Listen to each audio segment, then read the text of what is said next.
Hi, everyone. Welcome back to the Viking Academy podcast. So, this week on the podcast, I have Susan Stone. For those of you that are watching the video side, I'm actually holding up a book that she wrote. It's called The Magical Nature of Humans. We are more than we appear to be. I read the book before I had her on the podcast, which was really cool because then I got to know a little bit more about her and the work that she does. The we go down a bunch of different roads here. It's one of those episodes that I unlock a bunch of understanding on what my role is in the universe and what I'm here to play and experience. We go very deep into the concept of the fact that we're all souls having amnesia and we're just here to experience life. Um, and that we're here unlocking. And one of the things that I picked is one of the things that I picked up was that it's always been, they kept saying, well, what are we here to learn? What are we here to learn? And it's actually not learning that we're doing. We're actually unlearning. We're unlearning the mystery of life. We're actually peeling things away that aren't us so that we can remember who we are. So it's remembering who and what we are and what we're here to do, which is right in line with the Viking Academy ethos. She was struck by lightning. She's a recovered alcoholic. She used to talk to fairies as a kid. She is a shaman. She has an incredible energy to her, drops a couple curse words, which makes me like her even more. It's a fantastic conversation. She also talked about the karmic wheel stopping in 2012, and I think you really want to pay attention to that part in the podcast. I'm going to go back and listen to it again myself to kind of reorientate myself on everything that we talked about. But I hope you enjoy listening and watching the podcast with Susan Stone as much as I did recording it. So there you go. Without further ado, let's go explore.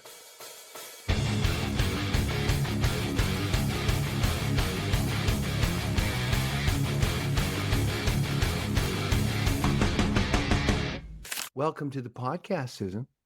Thank you so much, Eric. Glad to be here. Yeah. I was just before we jumped on, I'm going to go jump right into this, but I've got a copy of your book and I've read it and I've marked up like crazy. For those of you that are actually watching the video, I'm marking this up. You should see my notes and my highlights all over this. We You're got awesome. we get introduced. So Don Barden introduced me to Jackie Joy, and Jackie Joy introduced me to you. And then I reached out to you, and you're like, yeah, bang, on the podcast. So this is the first time we've actually met each other. Right. And I got a copy of your book, The Magical Nature of Humans. We Are More Than We Appear to Be by Susan Stone. I literally, I devoured it. I devoured the book. I highlighted, I wrote on it. Yeah. Okay, where are we going to start? So what's the start? Gosh, that's just music to an author's ear, I have to say, Eric. You know, for someone to highlight you or to underline or put you in their book club, yeah, it's quite the compliment. Thank you. Well, it is fantastic. And here's an interesting thing. The first quote you have in the front of the book, the first quote from Mark Twain, it says the two most important days of your life are the day you were born and the day you find out why. Exactly. That is like liquid gold. Like that is just oozing. Like I love that. That just sets the stage for that is the ethos of the Viking Academy too, though. Like I truly believe every one of us were put here for a reason, but we're the only species that doesn't know why we're here. And so, but that's the adventure. That's the fun. Let's go explore and figure it out. So let's just keep exploring. So for me, I get so excited to just explore with a fellow explorer like yourself and learn and experience and contribute, right? I need answers, man. I don't know about you, but I need answers. For me to be comfortable in my own skin, I need answers. And I tried looking outside and I didn't find them there. So when I went within, that's where I found that juicy communication and that juicy conversation that, ended up in the book. Let's go a little bit. Let's do the Scooby-Doo ending. You remember Scooby-Doo? We're going to go to the back. I want to go to the beginning and I want to go. Okay. So when did you tap into your magical nature? Like let's go back in time and say, like, you're looking for answers outside. Because that's what I've been doing. I've been looking for answers outside.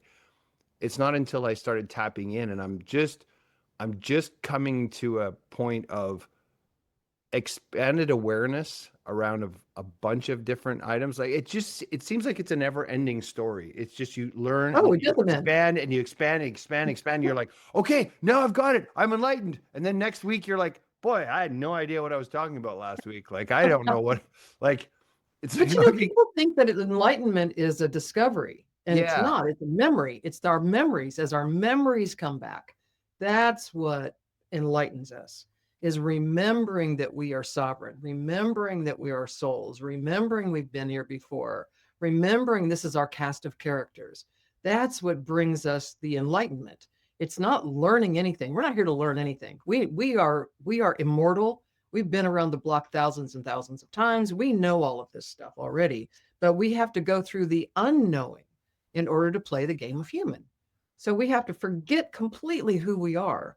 And the whole game is about remembering that.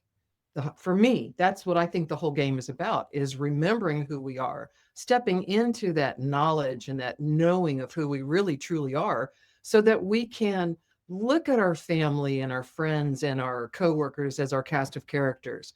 So we can look at people as playing their part instead of being broken or mean or uh, rude or whatever that is. When you can get that knowing that you are part of a big play, so to speak, and that we predetermined who our cast of characters was going to be. We also predetermined the contrast, like who was going to be the jerk in our life, who was going to really bring us pain, who was really going to challenge us, and that's the man. That's the juice. That's the good stuff. And once we get past our forgetting and start remembering, that's when we start getting happy. You know, that's when we start getting really joyful. How That's about the you?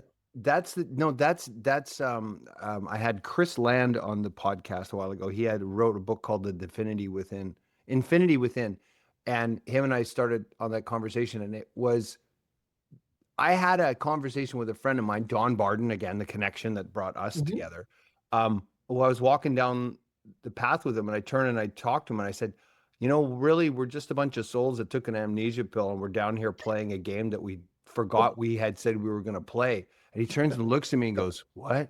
And I was like, and then it faded away and I didn't really think about it again until just recently, like literally in the last few months, it's finally come back to me and I've gone, oh, oh, oh. And I was like, now all of a sudden, just to your point, I've actually looked at people who are the adversaries in my life and gone, I look at them as like actors and going, my God, you need an Oscar for that one because you've playing the role of an asshole just to the best ability. My God, you're the a pinnacle of asshole. Like, You and are so good at that. Yeah, you're you are so so good. good at playing that. Yeah, you're so good at playing that, right? And, That's and why they get confused when I smile at them now. So when somebody is being a jerk to me, I get this big smile on my face because I'm like, oh, you did that so well. Like you almost fooled me. I almost forgot who you were in that moment. So right. yeah, but it's like we've got this that we inside information or inside joke that everybody else seems to be oblivious to. So, we're just laughing our way to, back to eternity. Yeah. It's having so much fun. So for yourself, so again, let's go back to like, have you Okay. always had this awareness or was this something that came along? I literally remember being standing on a chair in the bathroom in our place on Rawson Place, which would have put me around kindergarten, and standing on the stool to brush my teeth and looking in the mirror and going, Susan is not your true identity, and Earth is not your home. And that dawned on me that I was wearing the identity of Susan and that I look like my people, but they're not really my people. I truly had felt like I had been dropped off and someone forgot to pick me up. So I have felt this homesickness my entire life. I've just never felt truly uh, placed in the role of Susan. I always have somehow known that that was something I was playing or something I was wearing. And as a little kid, I was the rare little child, weird little kid that could feel everybody's medical conditions. And I just thought it was impolite to talk about it. So somebody would come into a room, you'd have a family gathering. I knew whose back hurt, whose knee hurt, who had a stomach upset. And I thought, since nobody else was talking about it, that it must be impolite, because a child assumes that what they feel is what other people feel, what they see is what other people see. And if they hear things, it's what other people hear. So I'd come bursting through the doors after climbing trees all day and talk about all the fairies that I met and all the things that they taught me about how trees talk to each other and how this fungus goes underneath the soil, which I just saw a documentary on that within the last year. So, but as a little kid, I knew these things because the trees told me, and because the spirits that I climbed with, I sat up there for hours and hours and hours. I spent so much time with nature spirits. They started to trust me, show themselves to me. And then I went on to spend 30 years as a professional gardener. So they were preparing me for my time out in nature. But when I talked about that, my family would threaten me and say, "You cannot talk to, do not tell anybody that. They'll lock you up, they'll put you away." And they made me afraid to admit that I knew what I knew, I could do what I could do, and I understood what I understood, because I did not know that. I didn't learn this from them. For sure. I did not learn this from them. Okay. Okay. Okay. So you used to see fairies when you were a kid and talk to fairies, and you were afraid to talk to your parents about it. You wouldn't like, were your parents told you not to, is what you said. Oh, they threatened me not to. They said people would take me away and lock me away forever. So, Right. not allowed to talk about that. Right. And so you stopped talking about it. Oh, I stopped talking about it, but I didn't stop seeing them. Right. I saw them the whole 30 years I was a professional gardener. I Right. saw them. I still see them. I Right. still see them. Wow. Um, and so this was something that was with you from the beginning. You were told not to do it, so you kept seeing it. When did you, oh, here's the thing. When did you quote unquote step out of the closet and finally just go, it's time to bring my healing, or my teachings and my healings to the world? Like, when was it time for you to step out and actually be you? There, or the shell, step out and be Susan, shall I say? Not you, because you're not Susan. I would have to say in 1997, I got sober, and I was my real self for the first time. So I was, raised by people with addictions, and I, it's the only disease that runs in my whole family on both sides. And I had something terrible happen to me when I was 12 years old, and I did not draw another sober breath until I was almost 40. So I tried to shut the voices down. I tried to stop seeing what I saw. I didn't realize I was using alcohol to desensitize myself, because I was empathic and I didn't know what that meant. I didn't know what that was, but I was feeling way more than other people were feeling. And I was responding to things much more than the average person was. The person next to me was not nearly as distressed as I was about the frequencies or the sound or the energy in the room. And so I didn't even know what that meant until I had been sober a few years.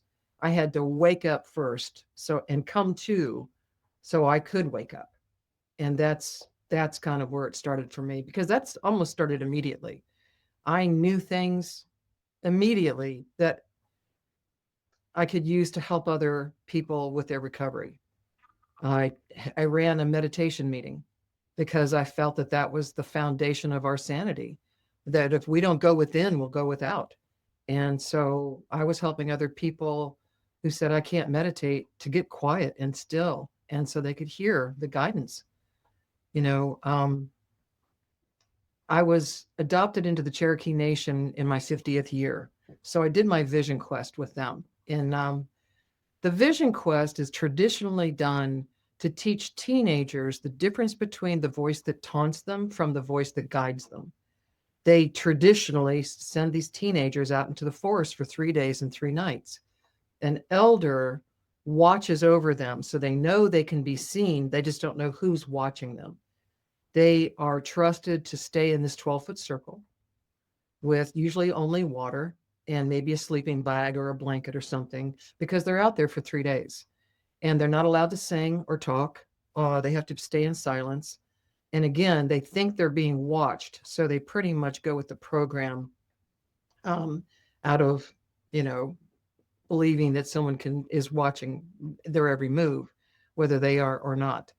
I did my vision quest in the mountains of Georgia with Grandfather Yellow Horseman, and it was profound. I've never been the same since.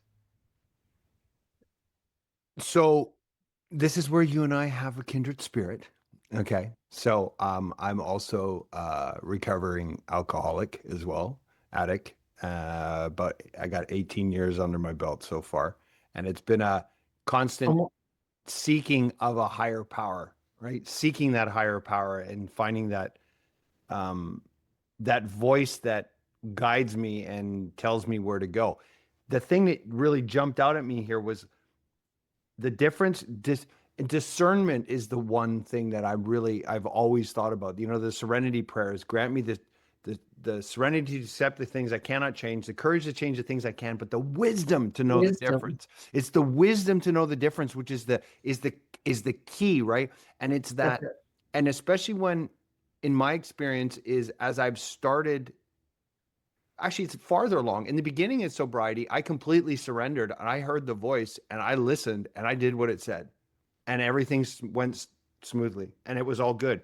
As I have come along, I hear more voices. I hear more, shall we, guidance, Mhm. but I'm always going, okay, is this the right? Are you Loki? Are you the trickster? Are you just trying to fuck with me? Like, I have that question in my head that is it the voice that's taunting me or is it the voice that's really guiding me? And it's the dissemination, it's the discernment between those two inner voices. It's like, is this the voice of my, shall we call it, my three-dimensional heavy ego wanting to go and do something? Or is it actually my soul, my higher power telling me, no, this is the route to take. Right. And so that's that. How does the listener disseminate between the two? Something I've heard from a very wise friend of mine is if it feels yucky, it is yucky. Mm. If it feels good, it is good. So the I think the minute I stopped believing in some malevolent spirit that was after me, I stopped experiencing temptation. When I stopped giving that thought power and giving it a personality, the God of my childhood had to be replaced by my current understanding because the God of my childhood terrified me. My grandparents told me that God hated left-handed children. And so I was afraid I was going to burst into flames every time I went into church on Sunday. I was so terrified of God that I prayed to Mother Mary, we had a picture of the Sacred Heart of Mary in our bedroom hallway. And I knew she had a weird kid because they crucified him. And so I knew she would understand me. So Mary was my go to in prayer. Um, I was raised Catholic. I loved Mary. I played Mary in the first grade nativity. I totally connected to her. I wore a blue towel on my head with a headband for like 2 weeks. And I was a really devotional kid, man. I was really devotional. I love holy candles. I still light holy candles. I still light when I don't know how to help somebody, I just hold them in the light and I light a candle for them. It was one of my favorite things about the Catholic Church was holy candles and rosaries. So I wear malas. I still say the rosary in a different little in a way, in a maybe a little slightly different way, slightly different prayers. But I use it to keep my count and to keep my concentration and to stay in that meditative state. So I've taken quite a bit with me from the Catholicism I was raised in. Three of my aunts were nuns. My cousin is still a priest in Peru. Um, I was raised by people who did charitable works and were feeding the poor and clothing the homeless and really being good Samaritans in the world and being of service. My mom and I had our first hospice patient 42 years ago, and so I was taught how to be of service. And it wasn't until recent events that happened in the Catholic Church that my mom left, because our priest was one of the offending Ah, molesters. And then a bishop came in and made excuses for him, and she left.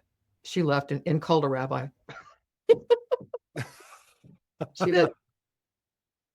She had a rabbi friend and she wanted to study with him instead. She just so the, go ahead. no, I was just, you just said something there that really kind of resonated with me. It's the minute you stop thinking of a malevolent, thinking that there was a malevolent energy or God or A devil. being, a Yeah, devil, the minute you stop believing that there was a devil, the devil disappeared. absolutely. So, There's never been another temptation. Never. It doesn't exist in my world. I didn't know I got to choose my own reality. I didn't know there were like almost 8 billion realities happening simultaneously. And so I'm choosing the realities that make me feel joy, that make me help me sleep at night, that make me feel good. You oh, know, okay. So you just said another thing there. Okay. So I've often joked with my friends and said, this whole thing with the multiverse. I think the multiverse is real. I said because yeah, I listen to people talk and I see two people watch the same event happen and they have completely different reactions to it. One person's like, "Yeah, right. that's awesome." The other person's like, "Oh my God, that's the most horrible thing in the world." Politics, we've become even more bifurcated, like the extreme left and extreme right. They're like, how can two quote unquote, well, I'm going out on a limb here, sane humans, because we're not. But how can two people see the same event and have such a different experience? I'm like, well, because they're in different universes. They're Yeah, in different exactly. realities. We are seeing what we want to see, and you're experiencing it differently. So of course, this person thinks it's horrible, and this one thinks it's wonderful, because in this reality it is horrible, and the other reality it is wonderful. Um, Do you know what I mean? Like in oh, from yeah, their absolutely. perspective.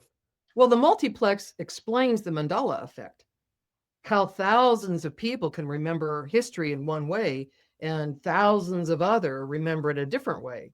We are on two different realities. They say that Ed McMahon had nothing to do with Publishers Clearinghouse, that he didn't go to people's houses with big checks and balloons and go to knock on people's doors. It happened in my childhood, Oh, me and too. it I happened. remember that. I remember that. Okay. Well, apparently that did not happen. If you Google that today, did Ed McMahon have anything to do with Publishers Clearinghouse? It will say no. The current zeitgeist or the current reality in the algorithm is that that did not happen. So you and I are part of a small population that remembers that being true. And the Mandela effect was named after Nelson Mandela because part of the population remembered him dying in prison, and part of the population remembered him being released from prison. So both are right. Both experienced something different. And so the multiplex is trying to show itself to us so that we really understand what we are involved with. So thank you, um, Stan Lee, and thank you, Marvel Comics, Yeah. for introducing us and giving us a word for what we've been experiencing always. We have always experienced this. We just didn't have a word for it. Now we're calling it the multiplex. And the more we talk about the multiplex, the more that becomes a reality for us. It's like quantum physics. I've been a Reiki master and I've been in practice for 25 years. I didn't understand until I started studying quantum physics that that's the level at which the healing happens. So when my eyesight was restored within 60 minutes, you know from my book, I was struck by lightning. Yeah. Yeah. It went out both of my eyes. 5 eye surgeries almost blinded me. In less than 60 minutes, my eyesight was restored up to 85 to 90% that quickly. And it was a quantum healing session. I was in the room with 20 other healers. And I could not see anybody because it was in such a bright sun porch. I had to cover my eyes and look at their shoes to identify who I was talking to. I could not look at a light or be in a bright room and see. Everything would turn white. So I could see better in a dark room or with dark glasses on. I sat up after that 50 minutes and I could see every person in the room. I burst into tears. I didn't know what happened. I didn't understand how that happened. Hmm. But, and my eye surgeons can't explain it. 2 months ago, I was released from their care because I read the line below 2020. They don't know why I got better. Macular degeneration is not curable, according to them. What I experienced was irreversible eye damage, nerve damage to my eyes. And yet I can see perfectly now. Right. You know, my little cheaters here are 1.5s. Well, I'm 67 and I can read a text without my glasses on, but it causes wrinkles. So, so I Yeah. try not to squint. Yeah. Yeah. I've got these little puppies all over the house. Sure. I did. Yeah. I've got these little Yeah. puppies all over the house just for a little bit of help. This, so I just want to come back to this. I got to come back to what you said there. The minute you stopped believing in the devil or a malevolent God, Hmm. it ceased to exist. Yeah. The power of choice. This is the power of the choice that you chose to no longer believe. Once you chose and felt it in your heart that it's not there, it disappeared. Like it Yeah. disappeared. I had this awareness the other day, like I've had pockets of just this understanding that's beyond words. And I go, whoa, oh, I get it. And then shoop, it goes away. Like that's been my experience, right? But the one that happened where I was looking at everybody going, oh, this is just one big, we're just all pretending to play these different parts. And all of a sudden, I didn't have any anger or animosity towards anybody. I actually felt love towards every single Right. being I looked at. And all of a sudden, I was like, oh, now all the readings that I've and the spiritual texts that I've, because we're seeking a higher power, right? So in step 11, sought through prayer and meditation to improve my conscious contact with God, praying only for knowledge of his will for us and the power to carry that. The world's a treasure trove. So I've been studying Yeah. the Nisargadatta Maharaj. I've done the Bhagavad Gita, the Bible, the Colburn Bible, the bronze text, that, all of these different, they're all pointing to the same thing. And there's this unconditional love where you see everyone as yourself. And that Yeah. that whole framing of we all gave ourselves amnesia, came down here, we're just playing parts just to experience this. Like that's it. Well, as a really curious human being, and I just have been from birth, I just need to understand the world around me and how I fit into this world. Yeah. It was through my studies that I realized that Jews don't have a hell. That in Judaism there is no such thing as the devil or hell. That was created by the Christians. There is That's no no hell. shocker there. No There shocker. is no hell in the Old Testament. And I mean, as an ordained minister myself, I'm like, how did I overlook that? How did I overlook that there is no setup like that in the Old Testament? And now I'm studying Aramaic because Yeshua never talks about it. If our salvation was dependent upon us believing in a devil or a hell, you think Yeshua or Jesus would have mentioned it, and he doesn't. Ever. Does he ever mention it? It is just not in there. And now I'm studying Aramaic so that I can understand the teachings he actually delivered to the people who only understood Aramaic. He never spoke Hebrew or Greek. And so now that I'm doing some work into ancient languages so I can understand that, it's actually going to be important for my next book. Oh, cool. So the for me to understand true translations, I have to really be an observer without an agenda. Because if that story has to fit my narrative, then I'm tweaking facts. I'm distorting uh, the writings. And so I just want it straight.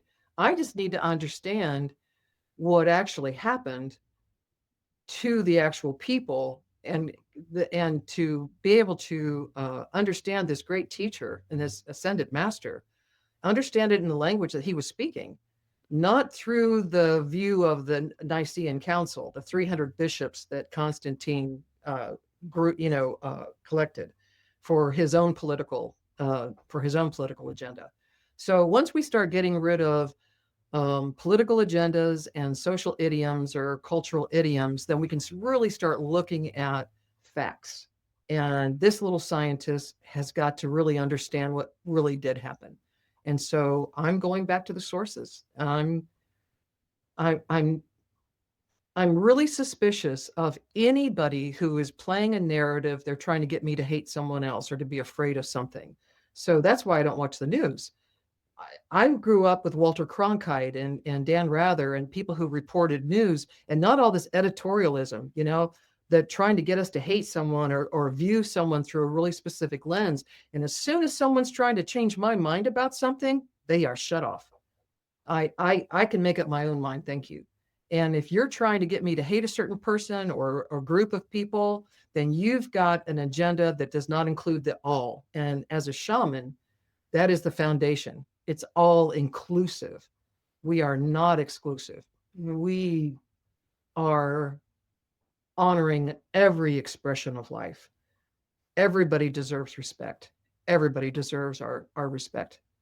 And so that's how I try to come operate from that perspective. And you know, I am the first to admit how naive I have been. And I'm a little embarrassed just in front of myself, not to anybody else. Some of the choices I have made, some of the votes I have put in that ballot box, I have been like, wow, really? You find out who they really are, and you're like, God, how could I have been so moved by that speech that I forgot about my discernment? That I got so caught up in their tale that I adopted it as mine. And gosh, there's no way I would go back to being a young woman again. There is no way. I appreciate so much what it has taught me. And I'm still not very skeptical, but I'm much more discerning than I used to be. Definitely much more discerning. It takes another extra minute to fool me now. but on that same thread, what I've found lately is that when I catch myself forgetting, because that's all I think about it is just I'm just forgetting, and I Mhm. got caught up into their story, and I got caught up into the drama. Once I recognize it, I've almost laughed to myself and went, "Oh, okay, got me again." Like I got not they got me again. I got me again. Mhm. It's like this one of the overriding messages I got from this, and that we are more powerful, we are more than we appear to be in the magical nature of humans. And this is what I extracted from it, was that I am so powerful as a being of God, like I am God, that I've fooled myself into thinking I'm not. That's how powerful I am. I have the ability to give myself amnesia. And so when that's like, I was like, oh my God, that is the ultimate cosmic joke. It's like I am so powerful, I gave myself amnesia. Yep. And so when I get caught up into, I'm almost thinking it as juiciness. Do you know what I mean? Like when you get caught up into the emotional fervor of something, and then once you pop back out of it and look at it and go, that was actually really juicy. I Yeah. obviously, this is why I'm having fun doing this, because Right. I get This in is there, why I we're forget coming who I back. am, and I get Yeah. sucked up into it's like, remember the soap opera or daytime soap operas, right? Or like Oh yeah. my mom used to watch Days of Our Lives, General Hospital, All my all my children. children. So when I was sick at home from school or when I was a little kid, my mom would be watching these things and I'd be sitting there kind of going, I don't understand it. And then a little bit older, I was like sick in like my teens or whatever, and I'm sitting there and I'm watching this thing. and you get sucked into it for a couple, and then all of a sudden you pop back out and you go, why do people watch this crap? Oh, I wonder what they're doing tomorrow. And then you got to watch tomorrow because now you're sucked in, right? Right. It's like you get sucked into the drama Yeah. because it's almost like it's entertainment, Oh, we you get know? lost in our own story, Eric. Yeah. We get lost in our own identity and we take it so personally and we just suffer from the abuse that we had, that we took, the way people have spoken to us, or whether we got fired from a job, or whether we thought we lost the love of our life, that we blew this relationship and I just really messed it up and I'll never be happy now because I fucked this up.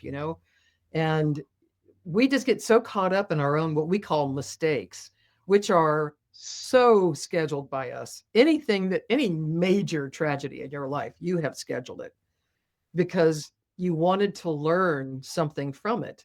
We all want to be the dog that got kicked and the guy that kicked the dog. As souls, we know this is a blink of time and we will sign up for just about anything for the experience because we've not tried that before.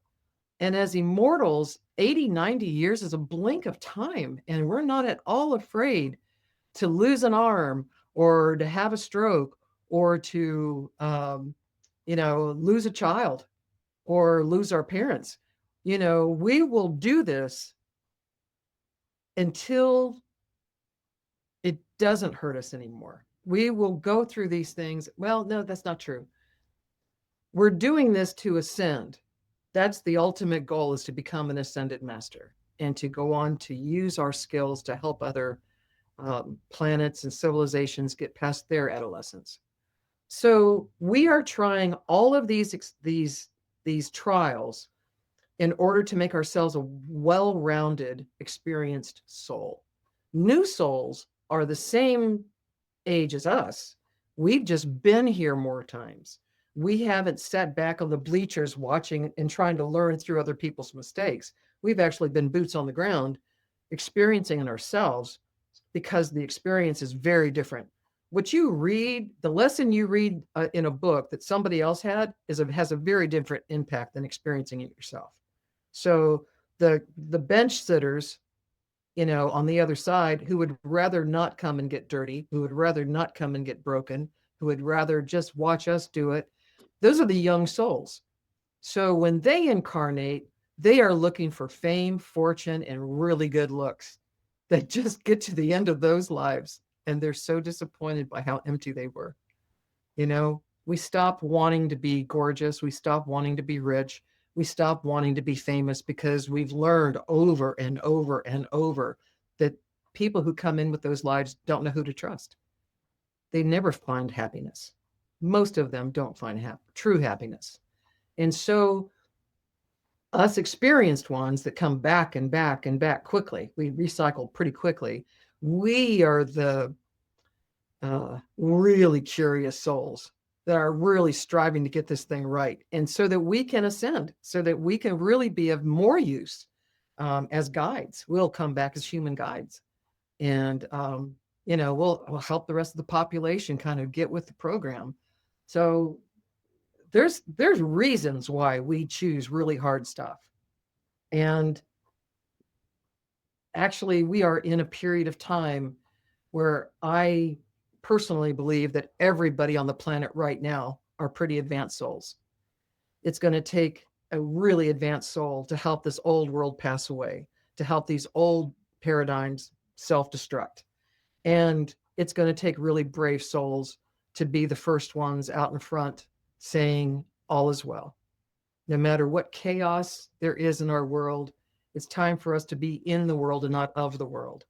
Let's help those that are really confused and those who are deeply asleep so they can find their joy too. This is all going to go much faster once everybody wakes up. Yeah. Yeah. I've had a very, very clear knowing that for humanity to maintain, for humanity to continue on, for this game to continue on, there has to be a upgrade to the programming. Like our Oh, programming, yeah. we've been so programmed to react and behave in ways that are just, it's absolutely fucking insane. Like it's just like insanity of behavior. But for just on a physical three-dimensional level, like for humanity to actually continue, we need an upgrade to our consciousness. We'll call it enlighten. We need to be more enlightened. We need to upgrade our programming because we're running on old programming, right? And and and I see that more and more, that it's been a conditioned programming that's happened over my lifetime. But I'm Mhm. understanding more and more it's actually karmic, not karmic residue, but I'm carrying karma from a past life. So the work I do, a lot of work with a lot of energy healers and spiritual guides, and and so the work that I've been doing, and they've told me about my past lives, and I've cut cords, and I've Jackie actually told me that the other day. She When I talked to Jackie Joy, she goes, "Oh, Eric, I'm get picking up. You need to cut some cords. Next time you work with Denise Graham, have you met Denise Grams? Do I you don't think so. Okay, Jackie, No. I think Jackie and her daughter have been working with Denise. I introduced Okay. Denise to Dawn and the group. She said you need next time you work with Denise, you need to cut some cords. Tell Denise that. I'm like, oh, okay, fine. So she told me, and she did energy work on me, and then it was the next following day, and she couldn't kind of remove. She said something's wrong with me. I can't quite figure this out. She was working on herself, and then she realized it was residue from me. She had to do some more work, and did a past life regression on me where I was actually on Orion, and I was actually part of a collective, like we're collective conscious, and there's something negative happened there, and I carried this guilt and burden to this lifetime. And she said that needed, so I cut those cords for you. And ever since that happened, all of a sudden, like I was like, oh right, because I've always felt like it's my fault. You ever feel like as a kid, I always felt I had a problem or a fault, that it was my Mhm. fault that this was Mhm. going on. And as soon as that happened, all of a sudden I was like, oh, I feel better now. And I say I don't feel like it is my fault. Like it's like that cleansing, that clearing that channel, right? So that was Right. not only this lifetime of conditioning and collection of experiences and programming, but past life programming that has come with me in the next iteration. So the reincarnation, and now I'm back in here. That's a big part of the work right now is clearing up this karmic debris, Yeah, this that's yeah, unfinished business. yeah, And that has been really, really important work in the time that we are in right now, yeah, because this can't go forward with it. This is not going into new world with us. We are exactly. finishing up the Piscean age. This is not going any further. In fact, the karmic wheel came to a stop in 2012. Not many people have talked about this, but we are all bound by the law of physics. What goes around comes around. With every action, there's an equal and opposite reaction. Well, thousands of years ago, or however many years ago, when the karmic wheel started, people were still living for centuries. So the fact that you rob somebody and then 100 years later you find yourself robbed, you would, within that lifetime, understand my actions created this reaction. Well, when lifespan started to shorten down to 60, 80, 90 years, you rob somebody in a life 200 years ago, and you come home now and find your place ransacked, and you're going to think, what the hell? I'm a nice guy. How the Yeah, hell did that yeah, happen to me? That's not karma. I didn't do anything to deserve that. So this stopped making sense a long time ago. And so from what I understand, my one of my master teachers, Marion Starnes, talked to me about the karmic wheel, and that every child born after 2012 will come in with no karma. They will come in clean slate, and they will live by the laws of physics. For every action, there's an equal and opposite reaction, which means a very quick return on your energy. You go around slapping the crap out of people, and someone's going to come back and smack you. So you do this and then that a couple of times. You go, wait a minute, every time I do that, I get this. yes. So you'll put two and two together and understand that is a reaction to your behavior. The old karma was not making sense anymore. It had to come to an end. That had to stop, which created this field of debris that we clear up at each lifetime. So for you, you were clearing up a past life because you had not finished either your amends, you hadn't made your peace with it, you hadn't healed from it. So you had to come in with that. And it was meant for you to be rid of it now. The Aquarian age is not going to support this karmic debt. That is Piscean age. That is all survival of the fittest. That is all this competitive masculine energy. And that's not going to fly anymore. We are no longer going to build empires on the backs of slaves. We will not tolerate that behavior anymore. In fact, this age that is waning, is leaving us, is going to come to be known as the age of barbarians. And the age we are moving into is the age of humanitarians. So keep your eye on the energy of the kids coming in. They know more than we've ever taught them. They are coming in as Reiki masters. I just attuned 5 kids a couple weeks ago. They're going to run the animal clinic. The youngest was 7, the oldest was 15. These kids are coming in with hot hands. The animals just melted in their laps when this little 7-year-old had this arthritic old dog on her lap, and he just, oh, as she put her hot little hands on his hips, man, it was incredible to see. But my point being, we who built up this karma that needed to be healed have reincarnated to get that all dealt with. I have been dealing with Native American curses that cursed the white people when they were invaded, when their lands were invaded. I have been dealing with the Gullah Geechee and the slave energy here in the Southeast. People who are carrying this old energy and the memory of being slaves themselves. I mean, people who come in with these wounds or these pains in their body from being whipped, or these wounds or these constrictions around their neck from being hung. It's physical trauma that's coming out in their body that happened a long time ago. And we know from shows like The Ghost Inside My Child with Chip Coffey that they can actually prove these children were the people because they know them by name. They know what job they did. They know exactly how they died. These kids are coming in and they are not asleep. They are wide awake and they are telling their parents, "You're my new parents." That my old parents lived in Pennsylvania. I lived on such and such a street. There are some kids that are coming back so quick that their families are still alive. That they can. There's a kid in India who missed his mother so badly, convinced his modern day family in America to go to India because his mother was still alive. And doggone it, she was. Now, she knew from the smell of this child's head that it was her son. Even though he was in a completely different body, she knew it was her son. And because the culture believes in reincarnation, it wasn't a big stretch, but it was just incredible. So we can, with our new modern technologies, we're actually able to prove reincarnation. We're able to prove past lives. We are able to measure things that we couldn't measure before. And we're just in a brand new world. And all that crap you're talking about, that's in the rearview mirror. That's going away very quickly.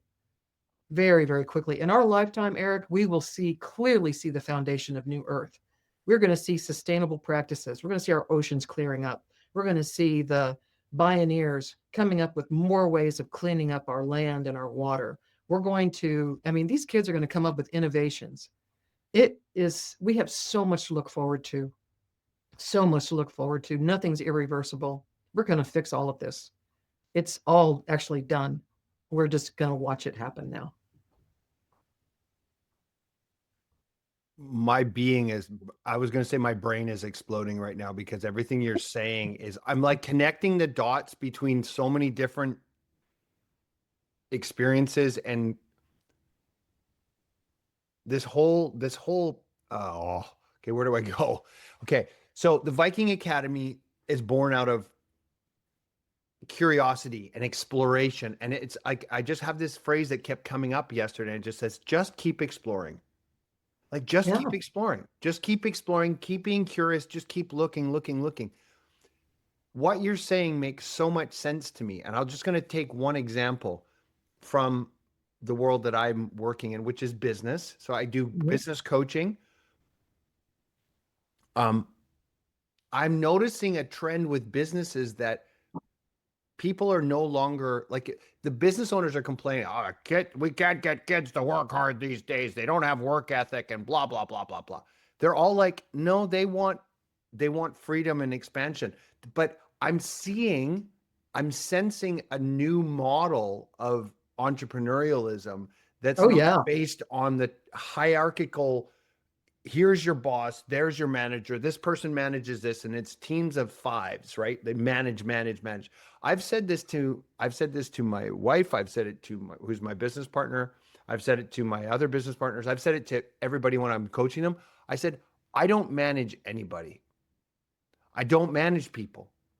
It's never felt right to me to have to manage another human being to make them do what I want them to do for my business. And I've always found business to be so difficult because we're trying to force people to do what we want them to do, as opposed to there's an and I can't quite get my head wrapped or well, I can feel it. There's a way of having a business come together where everyone's working together to make something amazing happen, but we're not managing one another and it's just cohesive.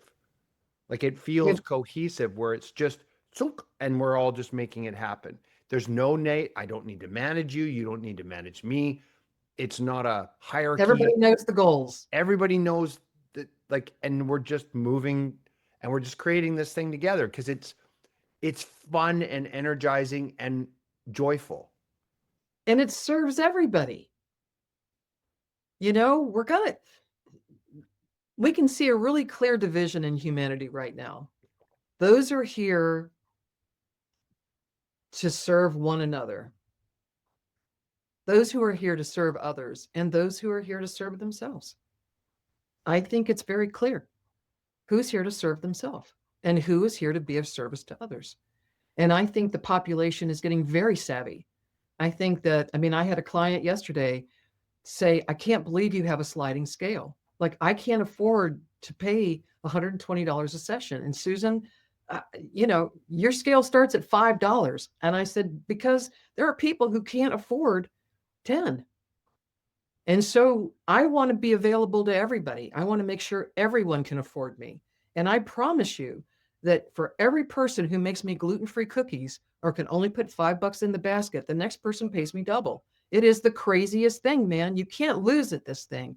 When you know that you are serving humanity to the best of your ability, it's you don't do it because it comes back to you. That's just the natural way of things. That's back to physics. For every action, there's an equal and opposite reaction. The level of your generosity is matched and then some. So you can continue this good work. So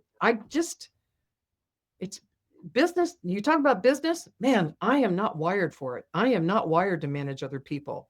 I just had my Ayurvedic chart and she goes, oh God, Susan, no wonder you can't manage people. You have no pitta. You are all air. You are only in your body half the time, and you are all earth. She said, you're not wired to manage other people. And I Yeah. went, then I can just relax. I'll find a volunteer who will love to manage other people, Yes. you Yes. know, Yes. or I'll find that person is waiting for me to ask them to do this because I'm not wired for that. I don't have the bandwidth for it.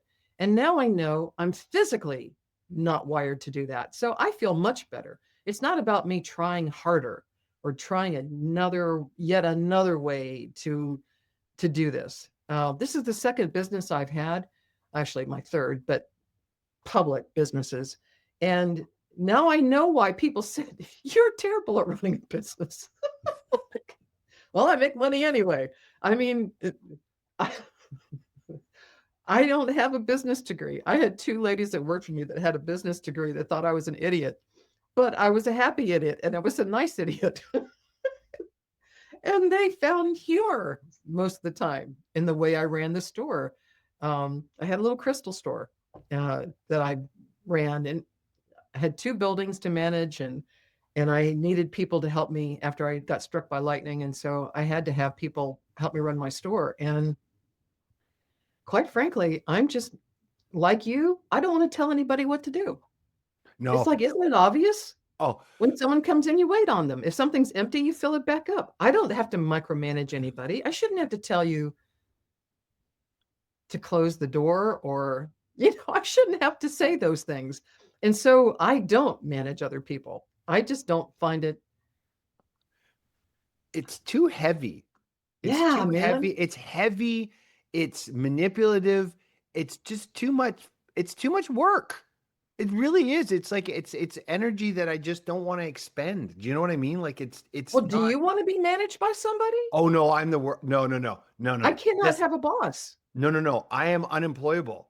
Me too. I've said that. I've said it so many times. It's like I am like, and I go, look, if you want me to not do something, or if you want me to do something, tell me not to do it. Not to do it. I If you know. tell me not to do something, I'll do it out of spite because you told me not to. Because like there's that stubbornness in me. But if they But you're tell me also going to do things your way it's because always it feels right. yes, because that's the kicker for me. It's I'm also very much so I became a chartered accountant, but I understand now that that was a contract in the womb with my mother because she was like wanting to be a teacher and but Okay.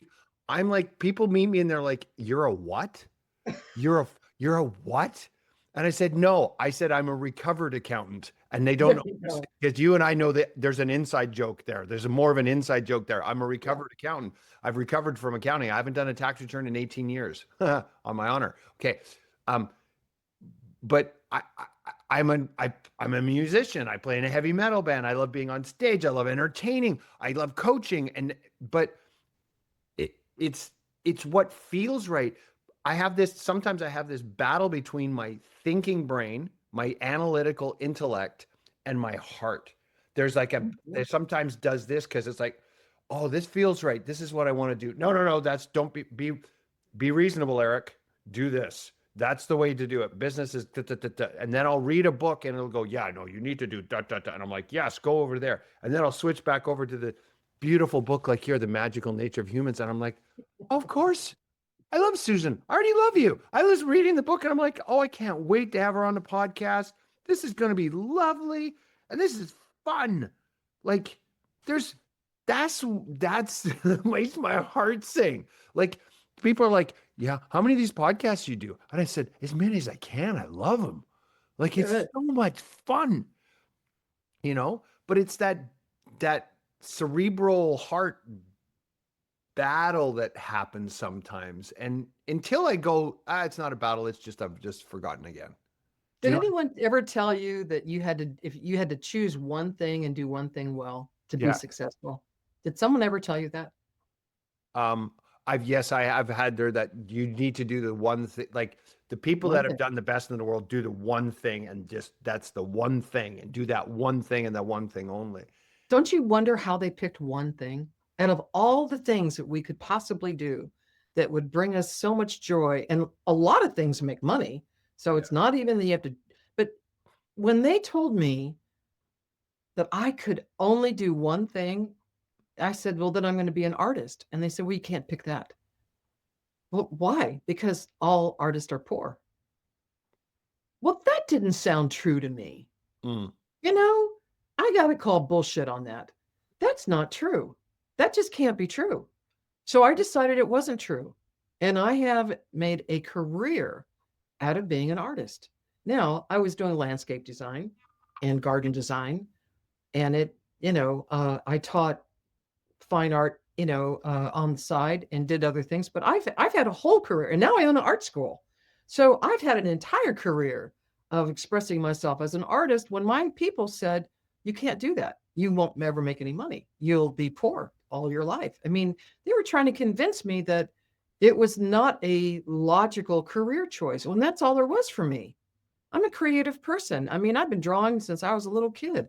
I was dyslexic. I was ADHD. I was not going to be able to follow the same path my brilliant sisters followed.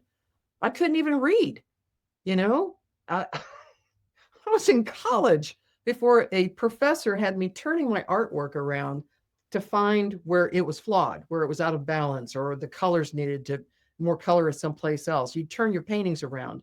Something switched in my brain in college, and I read for pleasure for the first time. And it nothing could have shocked my family more than for me to write my first novel, right? I mean, it came out of my hands. it's like we're living the same lifestyle. We're mirror souls here because everything you're talking about is bang on for me too because I hated to read. I didn't like reading and I'm a published author now as well and like what? You wrote a Right, what? I'm like I right. wrote a book. And I guess there's another one bubbling inside of me too that's like, and I'm like, really? I'm gonna write it. And I'm like, I remember the first birthing process. It wasn't fun. Like, I'm not so sure I want to do it. I want to, the next time I write a next book, I want it to be easy, fun, light, simple, like, right? Easy, fun, and lucrative. That's like for me. Um, but like, where, huh? Like, how did that happen? Well, it did. So this one thing you're talking about, just having that one area, for me, I found that I have an expression like I in strategic coaches, that's where Don Barden and I met is through Okay. strategic coach, is that Dan Sullivan talks about unique ability. And it says finding out what your unique ability is and doing just that, finding other people with other unique abilities, combining them to have create unique ability teamwork. And you never manage people because everyone's expressing who they are and they're not working, they're playing, so to speak. Right. It's this joyful, like I think strategic coach is one of the world's greatest spiritual philosophical programs wrapped in a business blanket. People don't realize that there's philosophical and spiritual truths baked into the whole. That's the That's whole the future. framework. It's the whole firm framework of it, right? Yeah. This is the future. But they You guys are don't the pioneers. but they don't but it's not talked about openly, but Yet. it's like the underlying, you know what I mean, like it's the underlying joke. Well, Dan finally came out and talked about his energy healer that he works with, Daniel White. He brought him up on stage and talked to him at the last session. I'm like, oh, it's starting to happen. Like It is. we're starting to talk about it like openly, right?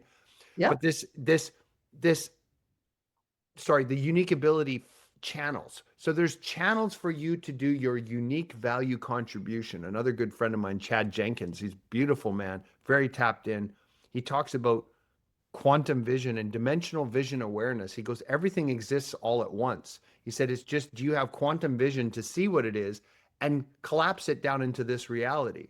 So he talks about it being collaborations is the way of the future. It's all Right. collaborations. We're all just collaborating with one another. So it's there's a couple things now. I'm going on a little couple splinters here. My apologies, but it's like this. My unique value contribution can be in different channels. So I play in a heavy metal band. I'm a father. I'm a husband. I'm a friend. I'm a businessman. I'm a coach. I'm like all these things. And people, I've heard a couple people say to me, it's like, oh my God, Eric, how many things are you doing? Like, how do you do that? Blah, blah, blah, blah, blah. And I'm like, I feel like I'm playing. You You're a know what I mean? It's Renaissance just like man. you're Yeah. having fun. Like it's Yep. just fun. Yeah. You're shining. You're just shining and chasing joy. And wherever you feel joy, you turn towards that and say yes. You keep yesing the world. And that's what's bringing you this incredible experience that you're calling life.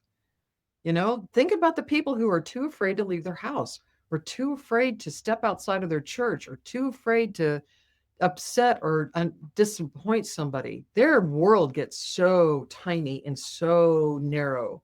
And so, with that narrow world comes a very narrow mind. And that's what makes, people dangerous and judgmental. And you were talking earlier about the condition of our world. And until we can start practicing radical acceptance and seeing everything that's happening around us as being necessary to achieve the next goal, which is the full awareness of the Aquarian age, of equanimity and justice and love and sharing, and exactly what you're talking about in business. This is a very shamanic approach to business, because for shamans, everything is one thing. But it's also a very new world view to put everybody in their expert place so they can all play together and they can all shine a light on each other instead of just on themselves. I am the head, I am the best, I, me, me. And it's becoming us.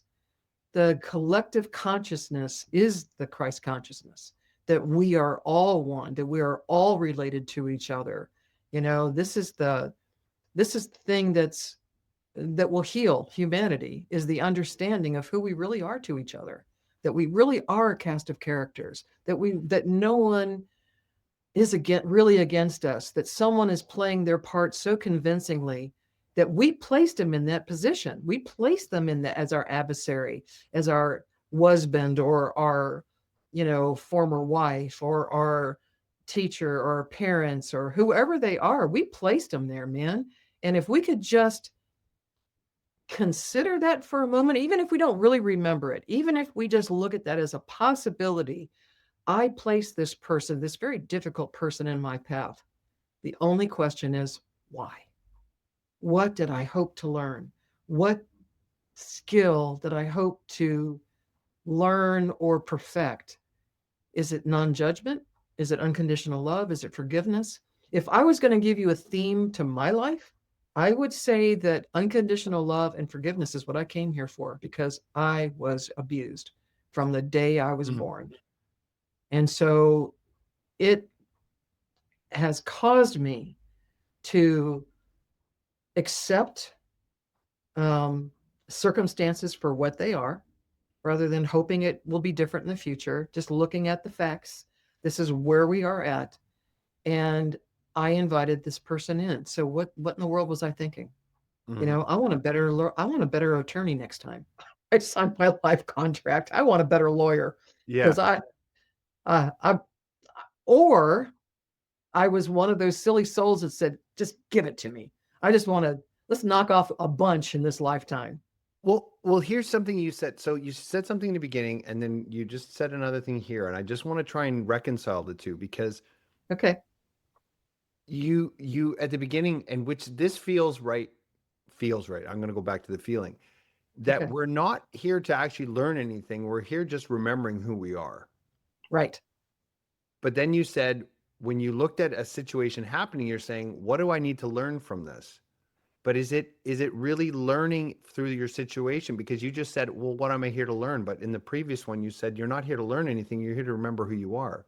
So if we're not, do you see what I mean? There's a different energy vibration with learning something as opposed to going, "Oh, I'm just unlearning the human. I'm unlearning, so to speak. Like I'm taking the layer of the conditioning and the programming off so I can remember who I truly am. So we're not really learning, we're unlearning.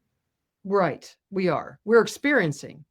We're Yes. having the experience for the So reasons that we do not remember. yeah, and so yeah, so we're not learning anything. We're going why. So when something happens and so for same for me, like I look at my alcoholism and I thought I was winning the game of life and I thought I was a partner in a firm and I was making all this money and I thought I was important and I finally made it to the pinnacle. I finally broke through and then the alcoholism just pummeled me, right? And crushed me. And I go like why me? And it was and I quickly just completely surrendered to recovery and I look back on it going it served me because it helped me wake up. Like I look at it as not a Yeah. negative anymore, it's a positive. Right. But it's this unlearning.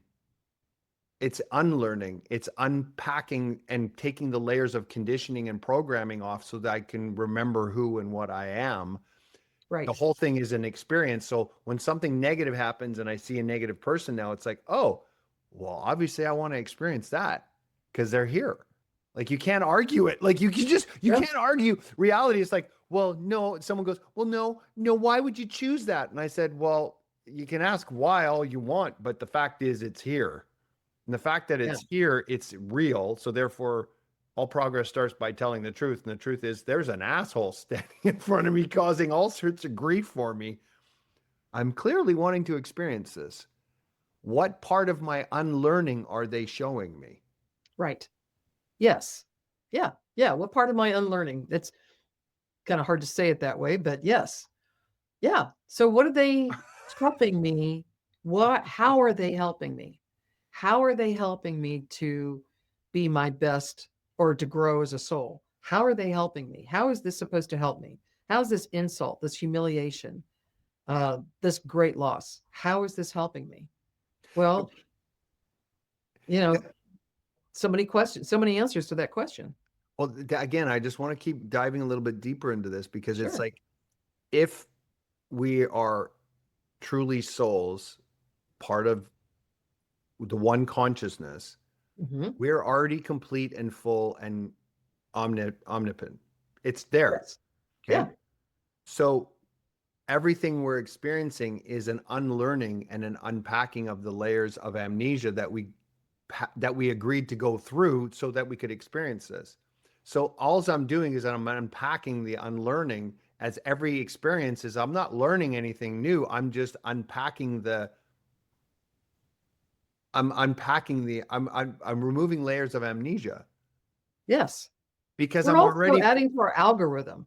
We're adding to our own algorithm. We are it's information. All of it is just fodder. All of it is just information, positive or negative. It's just Yeah. information. It's just experiences. And we as a soul know that we cannot be hurt. We cannot be harmed. Yeah. There. We're all going home.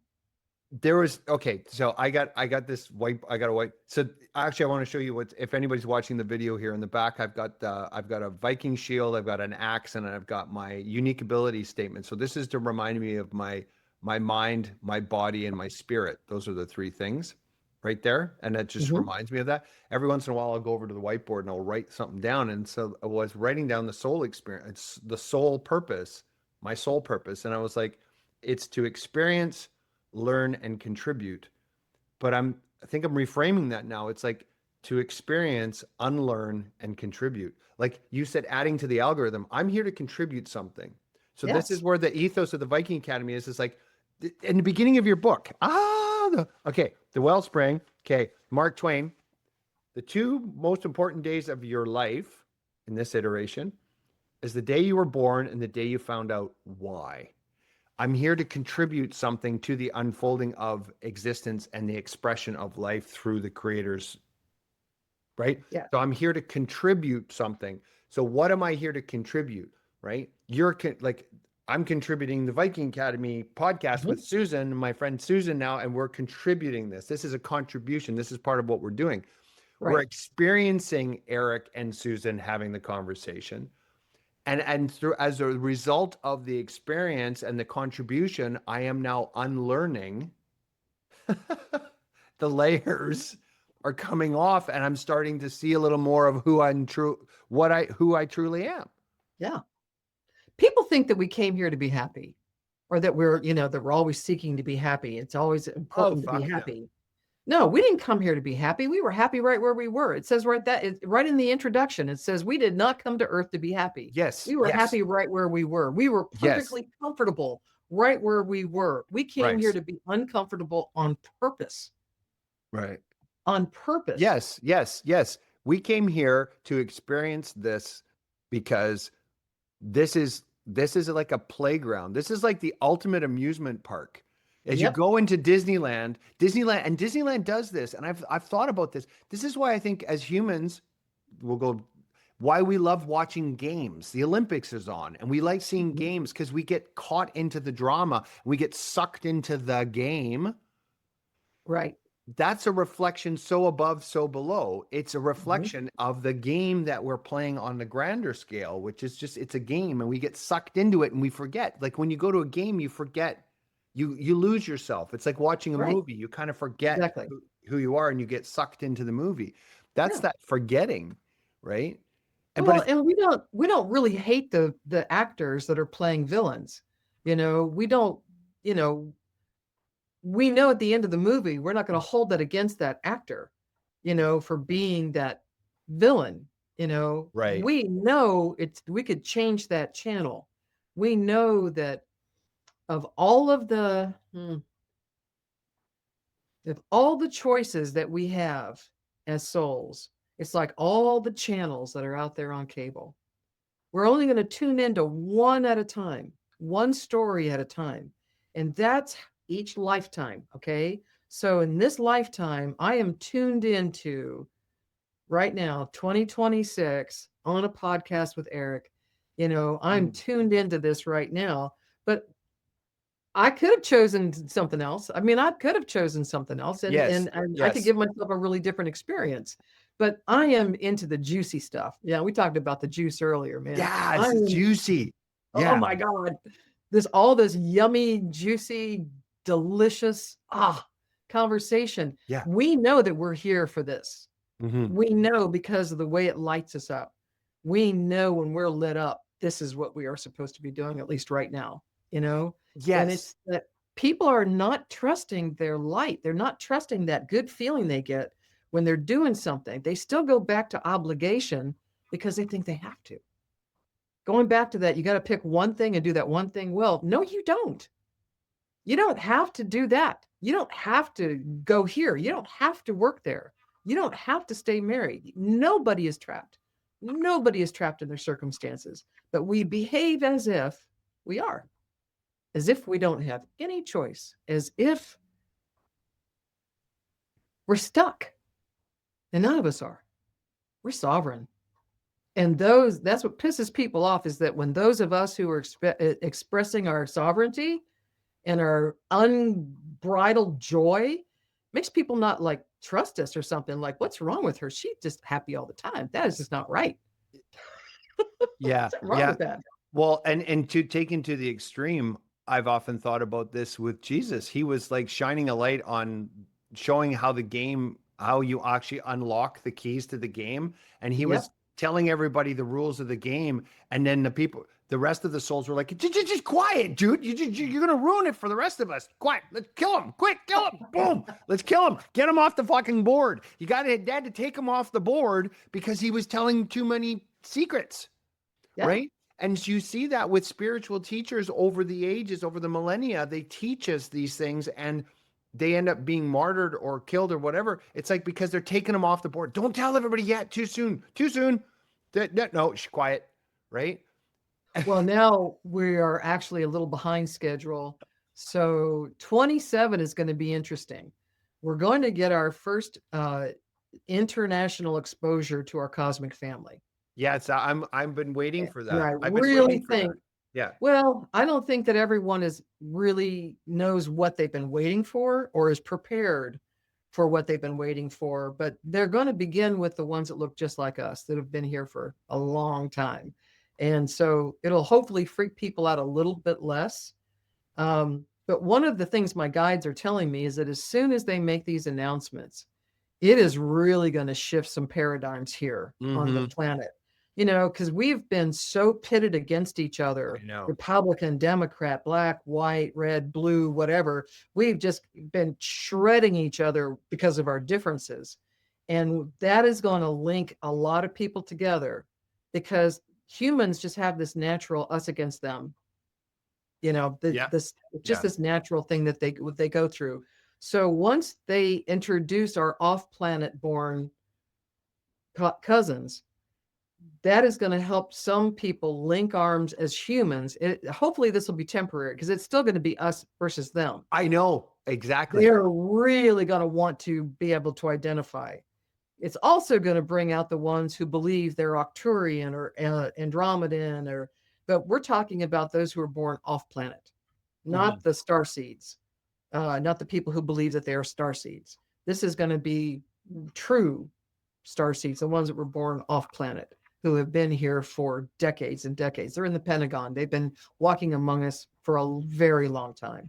So I think that's going to improve things in one way, but it's also going to be a temporary breakdown of that judgmental us against them. Mhm. Once I think humans come to acknowledge and realize we're the only ones shooting, we're the only ones being aggressive. Us humans are the only ones acting like children, and that they have come Yeah. to keep us from hurting ourselves any further or the planet that so many of us and them depend on.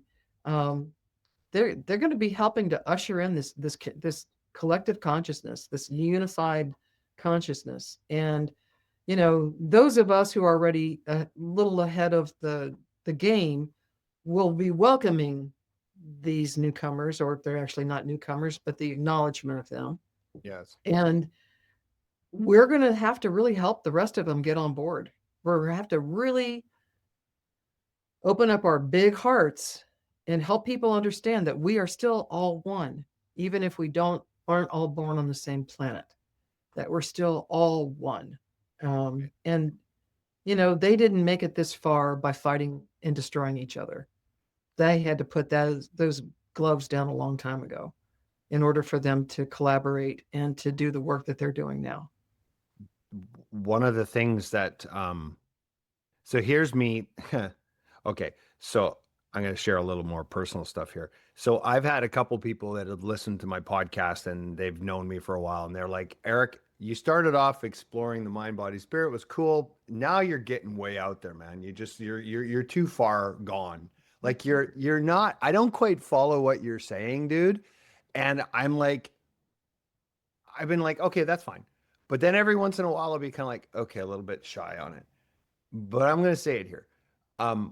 That because I've been I can working, take it. Come on. okay, with my guides and the rest of it, is that the the Viking Academy is going to be the New Earth School.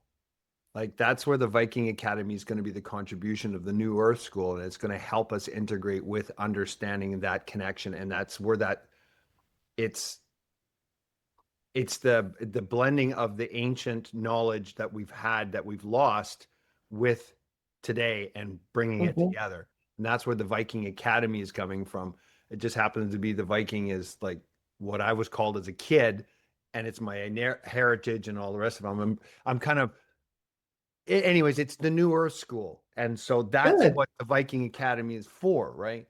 Um, but it's interesting because I can't, it's not typical business where I can see what it looks like, and if I can't see it, but I'm just doing it anyways. Like I'm just doing the podcast, I'm doing Viking Shots. I've kind of created a membership site, but I don't have a vision going, oh, here it is, and here's your stages, and this is what you pay. Like I just have no fucking clue, right?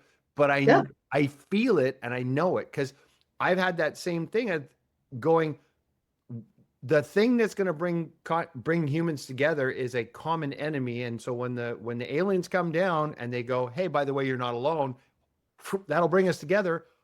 But it's still not going to bring us together in the wholeness because it's what you just said. We're now going to still be fighting against them. No, no, no, no. It's understanding that it's all one, right? And so I completely resonate on that, and I've felt that for a long time. I But really hope our aggression is very short-lived. yeah, Um, yeah. there are those that just can't compel, they can't control themselves. They just, there's a lot of really terrified, angry people out there, and they're dangerous to everyone, especially themselves. Yeah. But there are people who just cannot accept their neighbor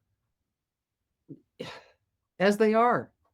Well, that's because they took an extra dose of the amnesia pill. Yeah, That's all it is, I know. right? And so, I know. and again, if we look at that from the holistic point that you said, like we're all just experiencing, contributing, and unlearning, then that's what their soul is here to experience, Yeah. contribute, and unlearn. Yeah. And if you are here to serve old world, I mean, if you are here to help old world pass away, then you Yes, are here as an activist. yes, You are here to point out all the corruption and to expose all of that stuff.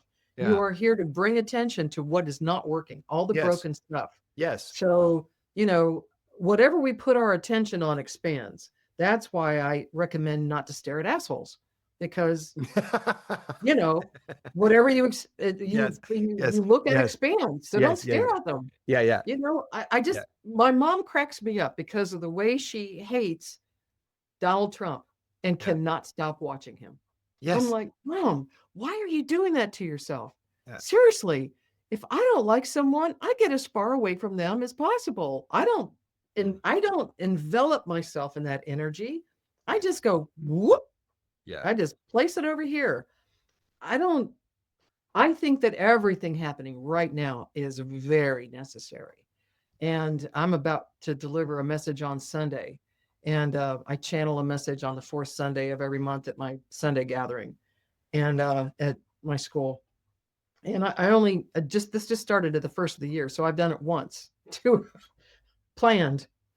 I've done it spontaneously over the years, leading Sweat Lodge and that type of thing. I mean, Spirit always gives me something to share with the tribe.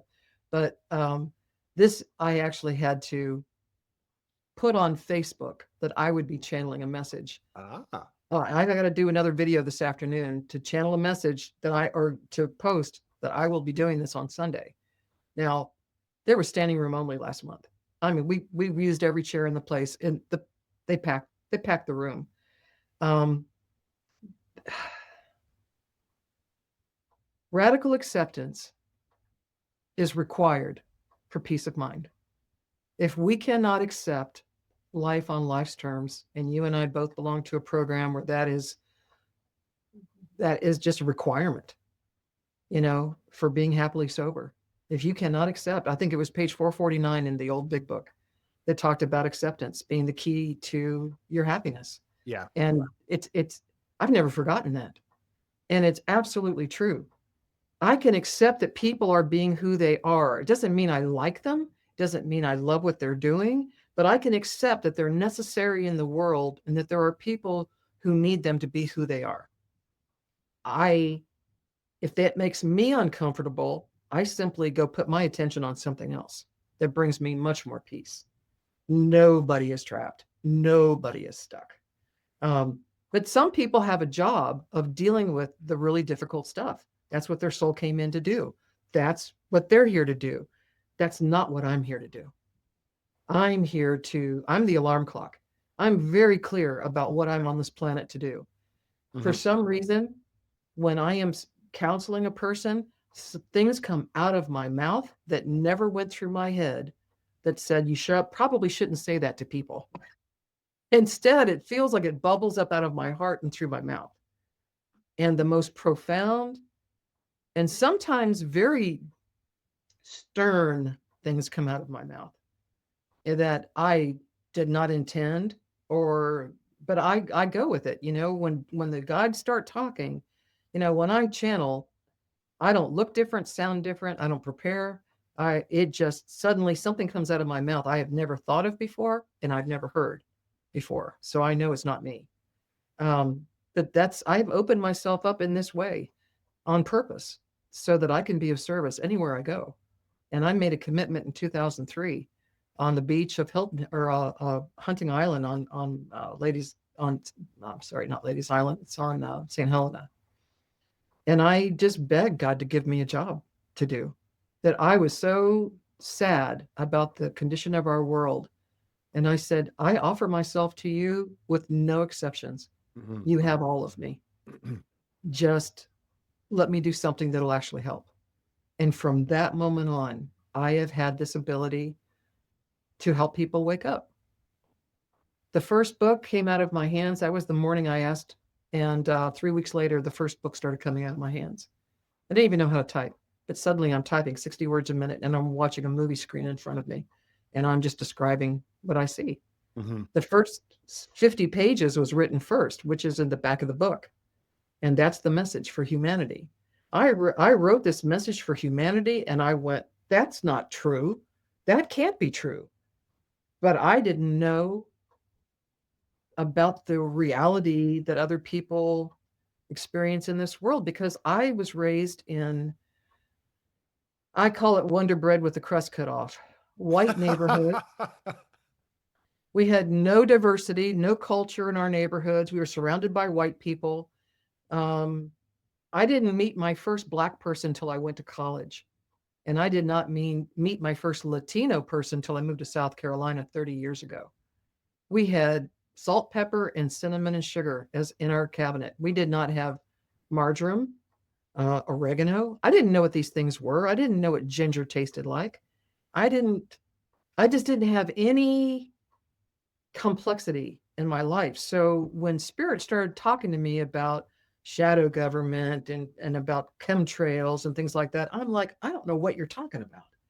It took 6 years to do the research for that book because I was so naive and I was raised in such a sheltered environment.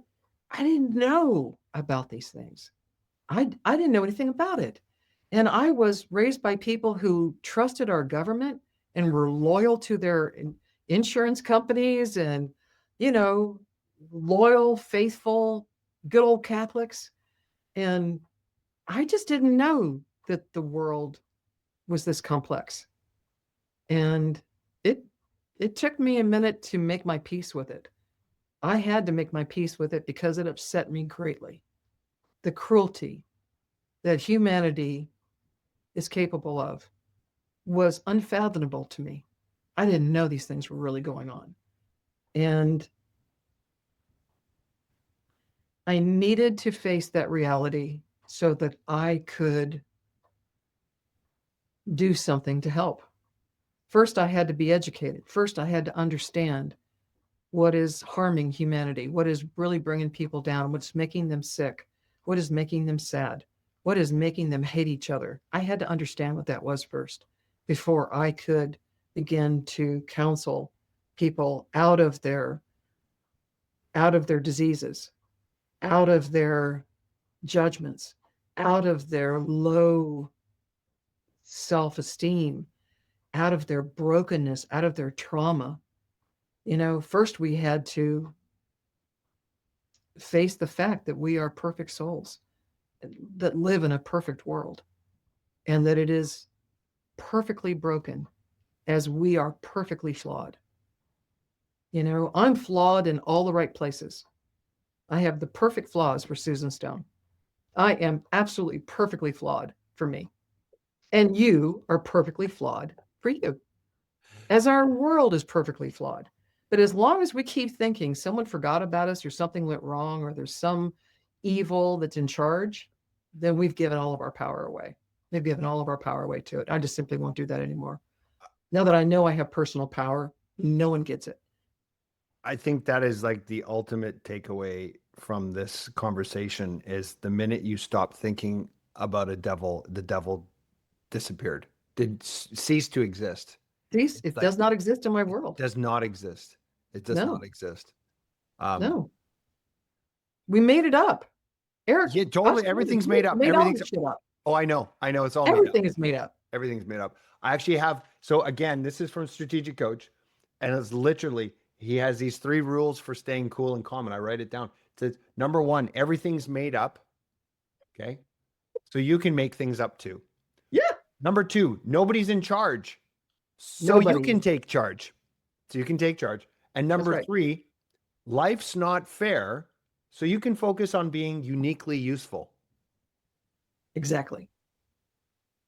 See, it's a spiritual program wrapped in a business blanket. Yeah, yeah. Yeah, yeah, Yeah. yeah. Yeah. I actually think life is fair.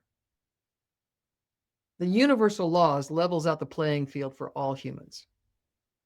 Oh yeah, So it's just a it game. actually is fair. It's a game. But we're not using it to our own advantage. So once we know it's a game, then we learn how to play it.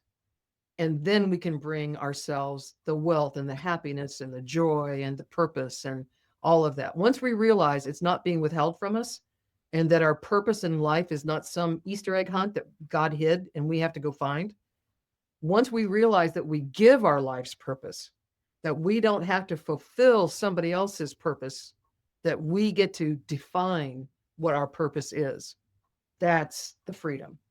Because nobody assigned us the life that we're living now.